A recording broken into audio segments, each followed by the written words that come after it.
आप कोई नया घर बनाने का इरादा रखे हुए हैं या अपने घर का इंटीरियर चेंज करने का इरादा रखते हैं, तो इरम इमरान का ये कहना है कि भाई ये ज़रा जो गोरा स्टाइल के आप जो इमेजेस गूगल पे ढूंढ के लाते हैं ना, इनसे as an architect, as an interior designer दिल खुश नहीं होता। तो फिर क्या करना चाहिए, ये हम इनसे जानेंगे। गुड मॉर्निंग, अस्सलाम वालेकुम। कैसे मिजाज? बिल्कुल ठीक ठाक, आप कैसे हैं?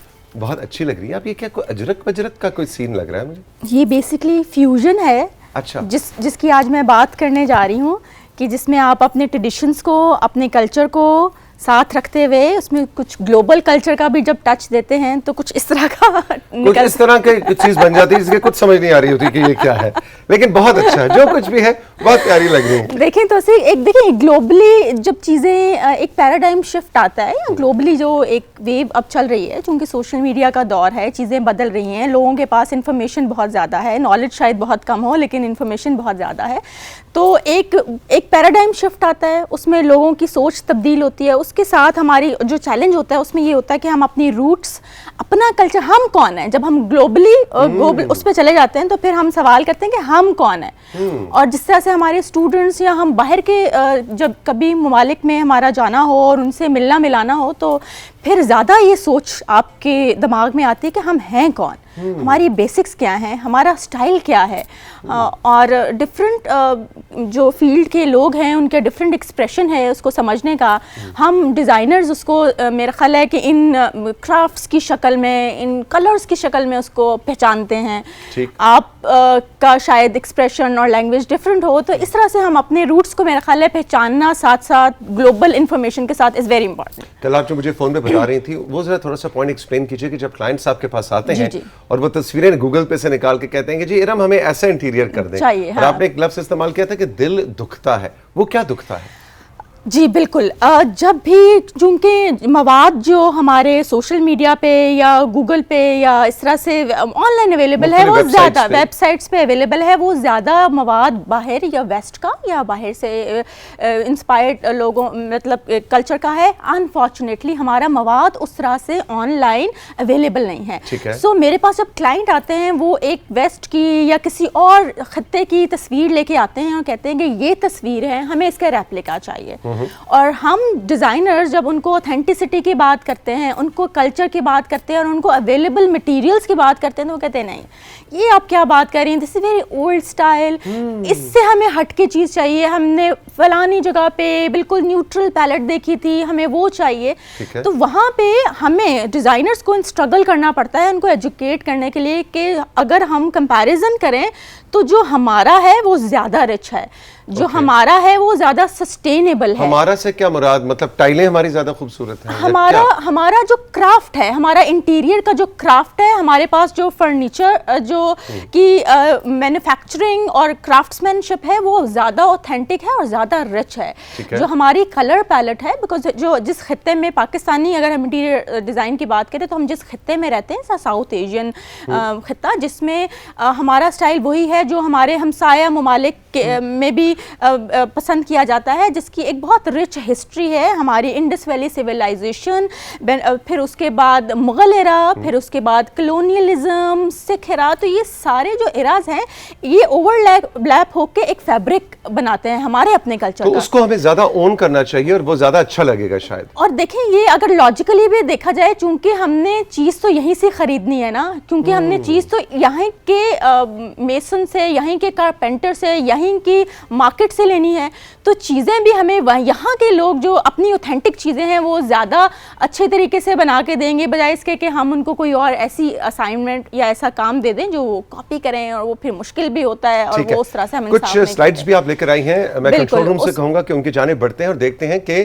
4-5 कुछ आइडियाज़ क्या हैं आज इरम हमारे साथ अनफोल्ड और शेयर करने लगी हैं। Pakistani rich culture. अब हम तो सीख we are exploring Pakistani style. अब पाकिस्तानी स्टाइल को जब एक्सप्लोर करते हैं तो उसमें पहली बात रिच कलर, हमारे खित्ते में जो रंग इस्तेमाल किए जाते हैं वो बहुत रिच हैं। अब रिच कलर से क्या मुराद है, मिसाल के तौर पे सुर्ख रंग जो है वो हम उसको खुशी के साथ तशबीह देते हैं। मैं अब समझाऊं कि ये मुख्तलिफ तस्वीर है। मेरे पहले उस पर मुझे लगा ये एक ही कमरा है, ये एक ही घर है जिसका एक ही शॉट है, तो मैं जरा परेशान सा हो गया था इरम। मैं ऐसे दिल बैठ गया था, मैं तो इस फरहान को कहने तस्वीर- लगा था फटाफट फेंटी हुई कॉफी मुझे पिलाओ। लेकिन अभी मैंने रियलाइज किया कि ये अलग अलग है। तस्वीरें हैं, क्योंकि इस तस्वीर में हम वो इम्प्रेशन देना चाह रहे हैं Beautiful. रंगों का, जो कि हमारे यहाँ के रंग हैं, जिसमें हम लोग कुर्सी मुझे बड़ी अच्छी लग रही है, और वो सही मुझे ख्याल मेरे ज़हन में आ रहा है कि 60s 70s के का जो अभी भी जिन घरों में फर्नीचर है वो बिल्कुल ये वाली कुर्सी है। इसी तरह का, और जो Beautiful. रंगों का इस्तेमाल है, जिसमें हमारे यहाँ सिंबलिज्म, हम रंगों को तशबीह देते हैं। सुर्ख को हम कहते हैं कि ये खुशी का रंग है। हम जो नीला रंग है उसको हम रूहानियत के साथ उसको अटैच करते हैं। तो इस तरह से हम स्याह रंग को हम सोख के साथ अटैच करते हैं। करते हैं। तो हमारे खित्ते में रंगों की लैंग्वेज है और रंग जिंदगी है। तो बिल्कुल। ये जो जिंदगी है वो हमारे खित्ते में ज़्यादा रिच और ज़्यादा वाइब्रेंट और ज़्यादा मैं समझती हूँ ना, न्यूट्रलिटी के साथ अगर हम उसको कंपेयर करें तो वी आर लाइक ज़्यादा फुल ऑफ लाइफ। और आपके ख्याल में कि जो बिल्कुल पेस्टल्स वाला आजकल जो सीन चल रहा है वो हमारी असास नहीं है? वो हमारे असास नहीं है, but at the same time हम उनको ये नहीं कहेंगे कि वो बिल्कुल गलत है या उसको करना नहीं है, या वो आप बिल्कुल उसको पसंद ना कीजिए। लेकिन अगर हम अपने कल्चर को समझते हुए उन रंगों का इस्तेमाल करें तो दैट विल बी ये एक मुख्तलिफ चीज़ होगी। बिल्कुल ठीक है जी। अगली ऑप्शन पे चलते हैं। अगली क्या?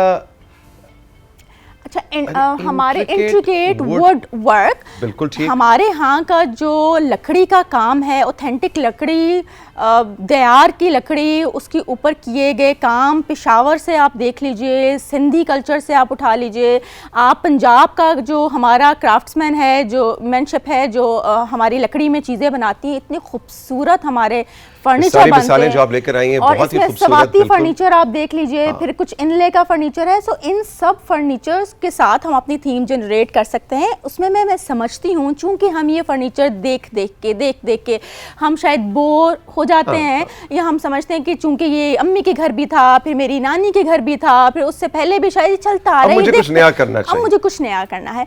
तो हम इन्हीं चीज़ों में नया भी कर सकते हैं। हम अगर फॉर एग्जांपल हम सारा प्लेन फर्नीचर या प्लेन फुली पोस्टर्ड फर्नीचर में चले जाएं, उसके साथ कुछ एलिमेंट्स हम अपने कल्चरल जो एलिमेंट्स है, एक्सेंट पीसेस हैं, उनके साथ लगा दें, तो हम कहीं ना कहीं अपने कल्चर को भी रिफ्लेक्ट कर रहे होंगे, ऑथेंटिक भी रहेंगे अपने स्टाइल के साथ, अपने खित्ते के स्टाइल के साथ, बट हम मॉडर्न लुक भी अचीव कर लेंगे, which is less is more, और कम साथ में इरम जो हमारा जो क्राफ्ट्समैन है उसकी रोजी रोटी का भी तो हमने ख्याल करना है ना, कि ये कहीं ये हमारा जो आर्ट है ये डाइंग आर्ट ना बन जाए।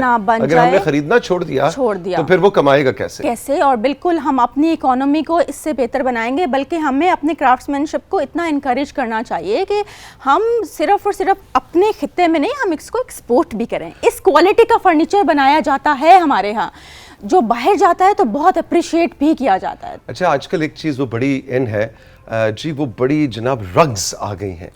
अच्छा, वो माजरत के साथ वो मुझे बिल्कुल, मैं उनके साथ रिलेट ही नहीं कर पाता।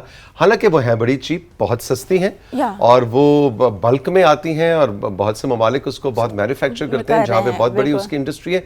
लेकिन फिर मुझे ये ख्याल आता है कि जो हमारी दरी है या हमारी रली है, हमारी किलम है, या हमारा कालीन जो है, शायद वो थोड़ा एक्सपेंसिव रेंज में चला जाता है। लेकिन वही बात है कि वो जो आपके चीज उठाएगा ना, जो आपके सीन को, और उसका हम कहेंगे मुस्तकबिल में वो हमारा साथ कितना देता है। 100 साल पुराने रग जितने पुराने होते हैं, जितना एज करते हैं, उतने ज्यादा खूबसूरत होते जाते हैं। अच्छा, उनकी वैल्यू भी बढ़ती है, उनकी वैल्यू भी बढ़ती है। वो फिर एज एंटीक वो सेल भी होते हैं। इसके अलावा फिर उनके कलर कभी फेड नहीं होते। फिर उनके पास वो अब स्टेन को रेजिस्ट करते हैं, स्टेन उनके ऊपर स्टे नहीं करता। तो अगर हम कीमत अदा कर रहे हैं, तो एक तो वो हाथ से बनी हुई चीज़ के ऊपर जितनी मोहब्बत और जितने इमोशंस उस हाथ से बनी हुई चीज़ में लगाए गए हों, तो उसको हम मशीन के साथ कंपैरिजन नहीं कर सकते। बिल्कुल ठीक। अच्छा जी, एक और तस्वीर है, एक और आइडिया है, सजेशन है, हैंडीक्राफ्ट को हम किस तरह से इनकॉर्पोरेट कर सकते हैं। हमारे खित्ते के हैंडीक्राफ्ट्स इतने रिच, हम मार्बल की बनी हुई चीज़ें, टेराकोटा की बनी हुई चीज़ें, कॉपर की बनी हुई चीज़ें, स्टील की बनी हुई चीज़ें, हमारे सॉल्ट लैम्प्स, हमारी अजरक के कुशन्स, हमारा ब्लू पोट्री का, मुल्तान का, हाला का आर्ट, वो लैम्प कितना खूबसूरत है, रॉयल ब्लू में। इसके अलावा चुंगेरे, हमारे यहाँ जो रतन से चीज़ बनाई जाती है, इस कदर वैरायटी है। तो सीख के जब आप उनको महसूस करते हो, आप उनको देखते हो, तो आप खुशी से बाग बाग हो जाते हो, इस कदर खूबसूरत क्राफ्ट है हमारा। सो अगर वो हम जो चंगेरे हैं जो रेड, वो सैफी पूछ रहा है ये येलो रेड ग्रीन क्या है, और चंगेर कहते हैं इसको। जी ये चंगेर है, हम तिनके के साथ जो चंगेर। सैफी तो आपको पता है स्वीडन में पैदा हुआ था, स्टॉकहोम में उनकी तालीम हुई, फिर इसके बाद सिडनी चले गए, वहाँ से उन्होंने डिग्री हासिल की, फिर उसके बाद ये आपको पता है शिकागो में फिर इनकी शादी हुई। तो ये अभी भी पाकिस्तान है, इनको चंगेर का नहीं पता। सो हमारे जो अच्छा हमारी घर की खवातीन इतना खूबसूरत आर्ट बनाती हैं, और उसको अगर हम ख़रीदना शुरू करें, उसको घर में डिस्प्ले करें। मेरी जो आर्टिस्ट दोस्तें बाहर रहती हैं ना, वो they really long for these kind of handicrafts कि हम किसी तरह उसको वहाँ ले जाएं। तो ये इतना खूबसूरत आर्ट है, इसको मॉडर्न लुक दिया जा सकता है। ये बिल्कुल भी हम इसको अगर हम लोग देसी या old school, it's not old school. ये वो आर्ट है जो कभी आउटडेटेड नहीं होता। कोई और हमारे पास एक और स्लाइड रहती है सैफी, कंप्लीट हो गई।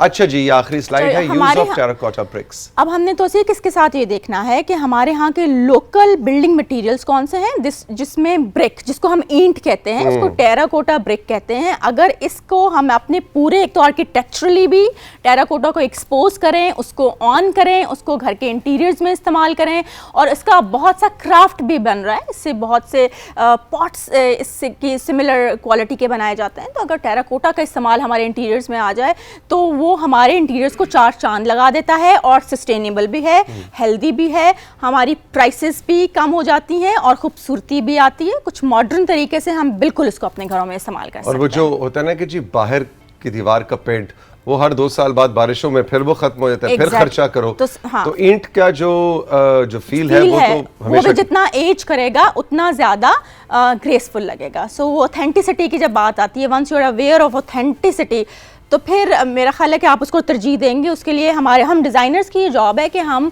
एजुकेट करें अपने लोगों को कि जो हमारा है वो बहुत रिच है। exactly. तो हम उसको इस्तेमाल करें। अच्छा जी, अब फाइनली आखिरी स्लाइड। जी ये आखिरी स्लाइड है जी। हमारे बहुत सीनियर, बहुत मोहतरम एक आर्किटेक्ट हैं कामिल खान मुमताज़, बहुत सर कामिल खान मुमताज़। उन्होंने बहुत कोशिश की, उन्होंने पर्पस बिल्ट अपनी बिल्डिंग्स बनाई हैं, जिसमें उन्होंने अपने क्राफ्ट को इम्पोर्टेंस दी है, उसका इस्तेमाल किया है। उसके थ्रू उन्होंने कहा है कि इन इंटीरियर्स को मॉडर्न वे में इस्तेमाल किया जा सकता है, और एक लग्जरियस लाइफ, एक कूल लुकिंग लाइफ हम लोग जी सकते हैं इन इंटीरियर्स के साथ भी। तो ये कुछ ग्लिम्स हैं उनके आर्ट के। 4 तस्वीर है,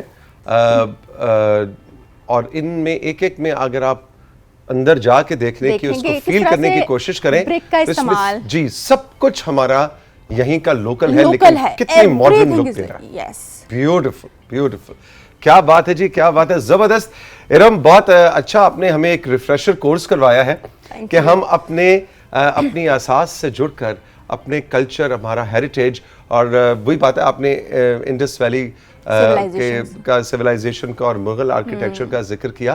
तो मैं कभी कभी ये समझता हूँ, अब खैर हमारे उस्ताद मोहतरम शमून हाशमी इसके बाद आ रहे हैं, उनके सामने भी हम ये सवाल रखेंगे कि ज़बान के इस्तेमाल हो या इंटीरियर्स की चॉइसेस हो, तो क्या ये पोस्ट कॉलोनियल माइंडसेट ही हमें नज़र नहीं आता कि हमने अपने आप को बड़ा दिखाना है, हमने अपने आप को बड़ा कोई एफ्लुएंट दिखाना है, मॉडर्न दिखाना है, तो हम वेस्ट की तरफ रुजू करते हैं कि वो अंग्रेज़ ने हमें आज़ाद तो कर दिया, लेकिन ज़बान के इस्तेमाल, इंटीरियर्स के इस्तेमाल, रहन सहन में हम अभी भी उस कॉलोनियल गुलामी का माइंडसेट का शिकार है। एनीवे, ये तो बड़ी लंबी फिलोसॉफिकल बहस शुरू हो जाएगी मेरा ख्याल है। जरा इसमें एक पॉइंट में उसमें ये है कि हम जैसे इंटीरियर डिज़ाइनर और डिज़ाइनर जो जिसकी फील्ड है, उसकी भी ये जॉब है कि हम लोग ऑनलाइन अपनी ऐसी वेबसाइट बनाएं, अपनी ऐसी चीज़ों को प्रमोट करें, सो दैट हमारा कल्चर भी इंट्रोड्यूस हो ग्लोबली और लोग उसको तरजीह दें। बिल्कुल ठीक। अच्छा, बहुत बहुत शुक्रिया, आपका बड़ा ज़बरदस्त सेगमेंट था, लेकिन हमने बाय 1 गेट 1 फ्री ऑफर चल रही थी आपकी, तो हमने आपको आपके अपने काम के लिए तो बुलाया, लेकिन आमना, आपको पता है ना, आमना फिर कहती है कि नहीं आप आई हैं तो ज़रा एक लगे हाथों कुछ मैसेजेस भी इनायत फरमा दीजिए, क्योंकि आज मनाहिल भी छुट्टी पे हैं और राबेल भी छुट्टी पे, तो आज हम आपसे उनका काम एक्स्ट्रा असाइनमेंट और शमून भाई सामने बैठे हैं और मैं घबरा भी रही हूँ कि कोई ऐसा लफ्ज़ गलत ना मुझसे कह दिया जाए जिनका दिल दुख जाए उनका। मैं आपको बताऊं, अब गलती हो भी गई ना तो शमून इस बात पे खुश है कि कम से कम ये एहसास तो है कि गलती ना हो। आजकल ये एहसास होना भी बड़ी गनीमत और नेमत है। इस पे भी शमून से बात करेंगे। बिल्कुल जी। सो पहला मैसेज है फारूक का कमालिया से। फारूक कहते हैं, तौसीक साहब कैसे हैं? बहुत कम लोगों को सफ़ेद के साथ सफ़ेद पहने और खूबसूरत लगे देखा है, लेकिन कल के प्रोग्राम में आप सफ़ेद शर्ट के साथ सफ़ेद कोट में बहुत खूबसूरत लग रहे थे। बहुत इनायत आपकी, बहुत बहुत शुक्रिया। मैं तो अपने कपड़े खुद इतने गौर से नहीं प्लान करता और देखता जितने गौर से आप। इनायत आपकी, बहुत शुक्रिया। दूसरी बात यह है कि आपके कैमरामैन को उस दिन हमने लॉन्ग शॉट में देखा, वो इनडोर भी ग्लासेस लगा के रखते हैं, लेकिन दोनों से मिलकर बहुत अच्छा लगा। अरे वाह वाह, ये जी नवीद हैं। आज नवीद तुमने ग्लासेस नहीं लगाई, वरना हम दोबारा से शॉट जरा लगाओ ना जरा। अच्छा जी, नवीद का शॉट बन सकता है। फादी तुम जरा मेहनत करो ना थोड़ी सी, आज जरा बाजुओं को हिलाओ। और फादी ये जरा, ये हमारा नवीद हमारा बॉय है जी, और ये जरा कट करे ना। ये देखे जी नवीद, वेव करो ना जरा, प्यारी सी बिल्ली बन के दिखाओ। उधर कैमरा उधर होता है बेटे। ये बिल्कुल जी नवीद जो है ना, ये काली ऐनकें लगा के लगते हैं, ये बड़े मतलब यो बॉय है हमारा, यो बॉय। अच्छा, आपने बिल्ली का जिक्र किया, साथ बिल्ली का जिक्र मैसेज में भी हो गया जी। तौसीक सर, कल जानवरों से मोहब्बत और ख्याल की बात खबरों के ज़रिए सुनी, सुनकर और खुशी हुई, क्योंकि मैं भी जानवरों के साथ बहुत ख्याल रखती हूँ। घर की छत पर खाना डालती हूँ, मेरी गली की बिल्ली छत पर आकर खाना खाती है। एक हफ्ते बाद वो अपने साथ 2 नॉटी दोस्तों को भी ले आई। अब मेरी घर की छत पे 7 बिल्लियां खाना खाती हैं। अरे वाह। अब आप बताइए, जो कल मैं बात कर रहा था, कितना दिली सुकून मिलता है। हम बात कर रहे थे कि आगे गर्मियाँ आ रही हैं, परिंदों को पानी चाहिए, बाहर गली के कुत्तों बिल्लियों को पानी चाहिए। तो बिल्कुल जी, ज़बरदस्त आपका ये इनिशिएटिव है। अल्लाह ताला आपको इसका अजर दे, और अब जो दिली आपको सुकून मिल रहा होगा उसका तो कोई मोल नहीं। अच्छा, ये जवेरिया थी लाहौर से। ये जवेरिया लाहौर से भाई, और लाहौर में तो बहुत गर्मी पड़ती है और पड़ने वाली है। आगे हीट वेव भी आ रही है पूरे पाकिस्तान में। तो बिल्कुल जनाब, अपने छतों पे पानी ज़रूर रखिए। रोटी, खुश्क रोटी जो बच गई हो रात की, उसके टुकड़े करके डालिए। परिंदों की दुआएं भी लीजिए, बिल्लियों की दुआएं भी लीजिए। जी, ये बिस्मा अहमद है विहाड़ी से। जी। तौसीक अंकल कैसे हैं आप? बिल्कुल ठीक। मैं राइजिंग पाकिस्तान में एक दरख्वास्त करती हूँ, वो ये कि पीटीवी पर नए ड्रामे और प्रोग्राम्स ऑन एयर होने वाले हैं। मैं चाहती हूँ कि आप पीटीवी के उन प्रमोशंस के लिए शो में स्पेशल कास्ट शो कीजिए। जी बिल्कुल, हमारा ये बिल्कुल इरादा है कि आने वाले दिनों में हम पधारो हमारे देश, हमारा एक बड़ा ज़बरदस्त ट्रैवलॉग शुरू हो रहा है, जो कि हामून रशीद हमारे दोस्त और हसन हयात हमारे प्रोड्यूसर कर रहे हैं। बिल्कुल इसी तरह से आजकल आप प्रोमो देख रहे हैं, शहनाज शेख साहब एक नया शो लेकर आ रही है, उसका नाम है अनकही। बिल्कुल इस तरह से कुछ हमारे शोज़ आके कंटिन्यू कर रहे हैं। आसिम याटिवाना का स्टार इन स्टाइल। सो ये जितने नए शोज़ शुरू हो रहे हैं, और जैसे कि आपने कहा ड्रामे शुरू हो रहे हैं, हम आने वाले दिनों में साथ साथ इनको फीचर करेंगे। इनकी कास्ट से भी आपको मिलवाएंगे, इनके होस्ट से भी आपको मिलवाएंगे। और आइडिया बहुत अच्छा है। आप एग्जीक्यूटिव प्रोड्यूसर हैं भाई हमारे, आप जैसे कहेंगी वैसे होगा। डॉक्टर गजाला हैं शेखुपुरा से।